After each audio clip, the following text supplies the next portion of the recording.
And welcome back to the channel. Today we've got our daily NBA predictions here for January 1st. Happy New Year 2025, and we've got more NBA games to predict, as we are doing for every single game here of the 2024-2025 regular season, all the way to the NBA playoffs and until Shai Gilgeous-Alexander and the Oklahoma City Thunder win the NBA championship. I'm saying, man, look at this team. Another big win last night. SGA, just so tough, that guy. Just the aura on Shai Gilgeous. All right, I'll stop. But yes, we've got 8 games in the NBA today. The big one, I guess, Hawks Nuggets in Denver. We've also got Dallas and Houston, a little Texas game with obviously no Luka Doncic and the pretenders that are the Houston Rockets. We'll get to all those and more, but folks, if you have not yet though, make sure to hit that subscribe button down below for some more daily NBA predictions here on the channel. An hour ago, we posted our daily college basketball best bets in the channel. A lot of ACC action today, so make sure to check that video out. Link is in the description down below. And later today, we also have our NFL predictions as well. So 3 videos for you here on New Year's Day 2025. That video is coming out around 5 p.m. tonight, our NFL predictions, and our college football predictions are up on the channel as well. We will have more college football predictions tomorrow for round 3 of the college football playoffs and every other bowl game coming up on the schedule for the rest of the year, plus the FCS championship game between the Montana Grizzlies and the North Dakota State Bison. All right, let's get now into the first of our 8 games today, and we start things off here in Detroit, Michigan at the Little Caesars Arena for the Detroit Pistons and the Orlando Magic. It's still the Little Caesars Arena, I think, right? I think it is. The Little Caesars Bowl, quick side note, the Little Caesars Bowl used to be in Detroit too. That became the Detroit Bowl, right? The Quick Lane Bowl, I think.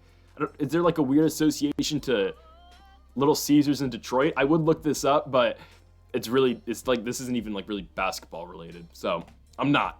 We're taking the Pistons to beat the Magic. I know. Yes, we are taking the 4-18 Detroit Pistons to go out here and beat Orlando. Orlando's been great all year long. I'm not going to deny that. But, guys, Detroit's weirdly been playing really well right now, and it's all coming together right now for the Pistons. Cade Cunningham, Jaden Ivey, Malik Beasley should get more minutes, but Malik Beasley is one of the best shooters, if not the best shooter right now in the NBA. Tobias Harris needs to be benched.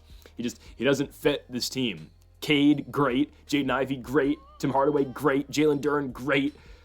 Asar Thompson off the bench. Malik Beasley, no, get Tobias Harris out of here. He should not start for this team. Cade Cunningham is great, and I'm not going to deny that. He's great. The Denver game, all right. I get it. Detroit was down big in that game. The fourth quarter happens though, and they play their bench unit the entire fourth quarter. They're playing Ronald Holland. They're playing Marcus Sasser. They're playing Asar Thompson. Those guys never come out in the fourth quarter. They play all 12 minutes in that game. In that fourth quarter, it made no sense. They got the lead down to 10 points. And Cunningham, Beasley, Ivey, Duren are just sitting there on the bench. Tobias Harris, rightfully so, sitting on the bench. But, what are we doing? It's fine. They're back at home. They're taking on the Magic. I'm taking the Pistons. We usually take the Magic in pretty much every single game they play. But, again, we talk about it every single day. The injuries, Franz Wagner, Paolo Banchero, they're all-stars. Mo Wagner, one of their centers, out for the season. Okay, again, Banchero should be coming back soon. Franz, we're thinking sometime in February. Basing his injury off of literally the same injury that Banchero has, the torn oblique, I think, again, we'll see Franz mid-late February, latest maybe early March. The thing with the Magic here in this game, though, Anthony Black, game time decision. Jalen Suggs, game time decision. Regardless if, both those guys or one of those guys play, it's just a lot of injuries going down for Orlando, and Detroit's playing really good basketball right now, and Cade Cunningham is really making a case, and he rightfully so should be an all-star this season. I think, again, Cade is an elite player in this league this year, especially what he's doing, again, assist-wise, passing, and again, he's averaging 24 points a game as well. They went on the road, they went to the West Coast, they beat Phoenix, they beat Los Angeles, the Lakers, they beat the Kings, they did lose to the Nuggets, it is what it is. I'm taking them here to beat Orlando. The Magic are really good, and again, they've been able to fill so many gaps in this team with the injuries, but I think at some point it's going to catch up to them, and especially against the Pistons team that's playing really good basketball right now. Yeah, give me Detroit to take care of business here at home. We're going with the Pistons to cover the 1.5 points and win the game outright as well. Next up, we go to the Washington Wizards taking on the Chicago Bulls in DC. Pick against the Wizards, okay? I get it. Washington has slightly been playing better basketball, kind of. They were able to beat the Hornets twice. That's 2 of their 5 wins on the season. Their other 2 wins that they have are the Hawks, and then another win is the Denver Nuggets. So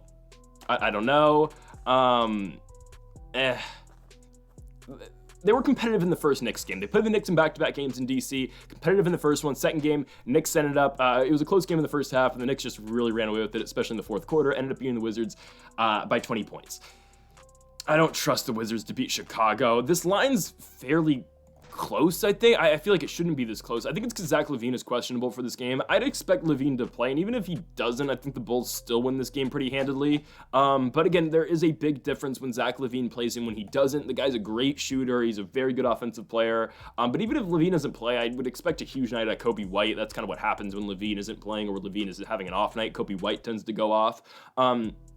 But the Bulls are kind of hot right now. They are. I know, again, they choked that game away against the Hawks, but since then they were able to beat the Bucks. I get without Giannis, but still they beat the Bucks. Josh Giddey scored 23 and 15. Josh Giddey had a triple-double, 23, 15, and 10. My goodness. They beat the Hornets in overtime in their last game. I get it's the Hornets, but still they're able to win that game in OT by 7 points. The Bulls aren't bad. Kobe White had 23 and 9 in that game. The Wizards just aren't on the same level as the Bulls. And also, Jordan Poole's a game-time decision. He's a game-time decision with a hip injury, and their backup one is... No, Carlton Carrington's starting at the 2, and he's questionable as well. So who knows what's going on with the Wizards? Again, you've got Carrington and Poole potentially not playing for the Wizards. You've got Zach LaVine potentially not playing for the Bulls. All right, take away all those guys. Who's still a better team? It's Chicago. Jordan Poole means so much more to the Wizards than what Zach LaVine means for the Bulls. And Zach LaVine does mean a lot to the Chicago Bulls. But not having Jordan Poole for the Wizards potentially really hurts them. Regardless, the Bulls are just a better basketball team. This game should be a shootout, but the Wizards, I just don't think are going to be able to keep up. Give me Chicago to win the game on the road in Washington, D.C. over the Washington Wizards. Next up, we move on to the New Orleans Pelicans and the Miami Heat. We will continue to pick against the Pelicans. Now, good for New Orleans. They covered their last game at home in the Smoothie King Center in Louisiana. They were able to cover against the Clippers, but what did they do? They choked it away. Now, the headline for the New Orleans Pelicans ESPN page right now, and I'm going to show it to you guys just because I find it interesting, is trade Zion, keep him, cut him, New Orleans' options ahead of the deadline. I'm going to be honest with you guys, I have not heard they should cut him because I'm sure some team would trade for Zion Williamson. So legitimately, what is the case for cutting Zion Williamson? I don't want to read all this because that's just not what I do. We're going to go Control F and just go cut because, you know, I'm not reading all that. Executive, nope. Executive. Okay, in this scenario, Pelicans could flip Zion's cuttable contract into a... No, we're looking for just straight cut because y'all said that you were going to cut him in the article. Okay, come on. There's nothing about cutting him here. Okay, maybe I should actually read. So, I don't really want to read this. Could a trade be the solution? Contract like no other. Yeah, how are you gonna cut him? All right, I don't know. I really, again, I'm recording this live, obviously, so I didn't get a chance to read that article, but I really don't see anything about him being cut. They're talking about a Warriors trade for Kuminga, Podziemski, and a first, and Wiggins. A trade with LaVine to the Bulls, or for LaVine. No. Why would the Bulls trade LaVine for Zion? They're going backwards with that. I really think they are in terms of. The argument is, oh, if the Bulls are trying to make a play-in push this year, they'd rather have Zion than LaVine. No, I don't think so. Is Zion going to play this season? Regardless. Again, the Pelicans should get Zion back soon, but who knows, honestly, at this point? Give me Miami. And again, Miami's another one of these teams. Oh, when is Jimmy Butler getting moved? According to Pat Riley, he's not. Again, will that actually happen? Who knows? But Miami should win this basketball game. It is in South Beach. It is in Florida. They're getting 9.5. The Pelicans still just aren't good. Brandon Ingram is still out. It's DeJounte Murray and Trey Murphy and CJ McCollum leading the charge. Can't trust in that to win basketball games. Guys, this team hasn't won a game since 2024. Okay, I'm not gonna say that. In a couple weeks, the Pelicans play the Wizards back-to-back games. Oh, that's the ultimate toilet bowl. Wow. January 3rd, January 5th, a home and home for the Pelicans and the Wizards. Ooh, we're going to be locked and loaded for that one. But guys, the Pelicans have won one game since November 16th. Not doing it. Give me Miami in this basketball game. They'll cover the 9.5, and they'll obviously win the game outright as well. Next up, we move on to New York. We've got the New York Knicks taking on the Utah Jazz. Another, crazy line. It is the largest line of the night, minus 12.5 for the New York Knicks, and we'll take it. Guys, the New York Knicks are playing great basketball right now. All right, New York's been good. They've been really good. They have not lost a game since the Hawks game in the in-season tournament in the, not Final Four. What? No, it was the Elite Eight. guess, the final 8 of the in-season tournament where they lost at home to the Hawks. This team hasn't lost since. They've been on the road for majority of those games too. They've only had 2 games at home since the Hawks lost, and those are the wins over the Raptors and the Spurs. But they were able to go to Minnesota, obviously, in Cat's return. They went to New Orleans and won, to Orlando and won, to Washington twice and won, and then again back to Orlando and win. This Knicks team can just kill you everywhere, though. Everyone on the court can shoot. Everyone on the court can score. We're talking about Brunson. We're talking about Cat. We're talking about Bridges, Anunoby, Josh Hart, even the bench, McBride, Cameron Payne. All these guys can put up shots, and all these guys can hurt you. They're a tough team to beat, and especially a Jazz team where I didn't understand the line that the Jazz got at home in the last game against the Nuggets, and I understand the point, Denver doesn't really play defense, and we'll get to Denver in a little bit, and plus money pick I like, we'll talk about that, but they were getting, 6.5 points against the Nuggets? The Nuggets won the game by 11 points. I didn't get it. I was like, Utah's at home, but guys, the Jazz are still 7-24 this season. They're not that good of a team. Their last 2 wins last 3 wins have all come on the road against Utah, Brooklyn, and Detroit. Now, the Detroit win's a lot more impressive than the others, but that's before the Pistons really started to ramp it up this season. Ramp it up? Ramp it up, I think that's the right word, I think. Yeah, amp? No, ramp. Yeah, whatever, who cares? The Jazz, again, this is a team that's going to probably go through a whole fire sale this year at the deadline. Walker Kessler has been, the center of discussion and potentially maybe a Lakers trade for Walker Kessler. I'd love that, by the way. Lakers, please do that. Great defender. Walker Kessler does not get the national recognition because he plays for the Utah Jazz. Jordan Clarkson's definitely going to be gone, right? Potentially John Collins, maybe. I don't think Laurie's going to get moved. I could see Colin Sexton getting moved. And also for this game, guys, John Collins not playing. He's doubtful. Okay, I get it. That just means Laurie's going to score more. And again, Markkanen was an All-Star game starter a couple seasons ago, which is crazy. And yeah, the game was in Utah, but still, the All-Star game. But I think the Knicks absolutely destroy the Jazz. The game's at the Garden. The Knicks are the way better team. Brunson and Cat should have a night. The Knicks are getting 12.5 points. I get why. The Jazz are absolutely horrible. Next up, we go to the worst game today, but honestly, a game where I see some value. Raptors-Nets. Give me the Nets. Plus 100 on the line, plus 1.5. Just take the money line and let's roll with Brooklyn. Guys, the Raptors are 7-26 and the Nets are 12-20. I get it. It's bad basketball, but hear me out. Guys, the Raptors haven't won a game since December 3rd, right? We talked about this again. Their last game, 2 games ago, when they played the Atlanta Hawks, when they were only getting 1.5, 2.5 points at home. I was like, this team hasn't won in 15 games. Why are they close to, even against the Hawks, who are great? And they lost the game by, 29 points, and they just played Boston yesterday, second half of a back-to-back for Toronto. They're back at home after going to Boston. Guys, that was the largest win, the largest margin of victory for the Boston Celtics in their, 100-year, seriously, history? I mean, the Boston Celtics were around, in the 1920s, right, 1910s. The Celtics have been around for that long, and that was their biggest victory at home ever, 125-71. And now you get the Raptors coming off of that on a second half of a back-to-back. Yeah, fade? Don't care, the game's at home. RJ Barrett, if he had an undisclosed reason for not playing the Boston game, I'd assume he's not playing the Brooklyn game. And Grady Dick is questionable because he didn't play the Boston game. So if they have no Dick and no Barrett, how are they going to beat the Nets? I get it, the Nets, they traded DFS, who didn't have the best debut for the Lakers. But hey, Shake Milton was great. The Nets, is Cam Thomas playing? That's a big factor in this game. Cam Thomas is not playing. Injury management, great.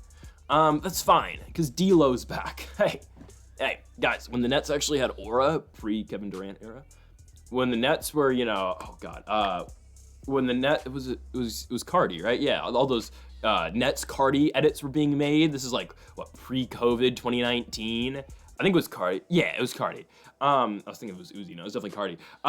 The Nets had aura back then, man. It's just, you've all seen the compilation of the Nets bench going crazy with Jared Dudley and D'Lo's hitting this after someone hits a shot. Guys, that's when the Nets had aura. It's back, all right? D'Lo's back in Brooklyn. He'll be here for a month and a half. This is like what happened when Victor Oladipo was on the Rockets. He'll be here for a month and a half, casually drop 20 a night, and then he'll just get moved on. Now, obviously, again, Victor Oladipo is a better player in his prime than D'Angelo Russell ever will be, but still, it just kind of feels like what this is. And I'm not saying D'Lo's going to go down the career path of Victor Oladipo, and that hurts to say, man. Vic is one of my favorite players ever. That's just, it hurts.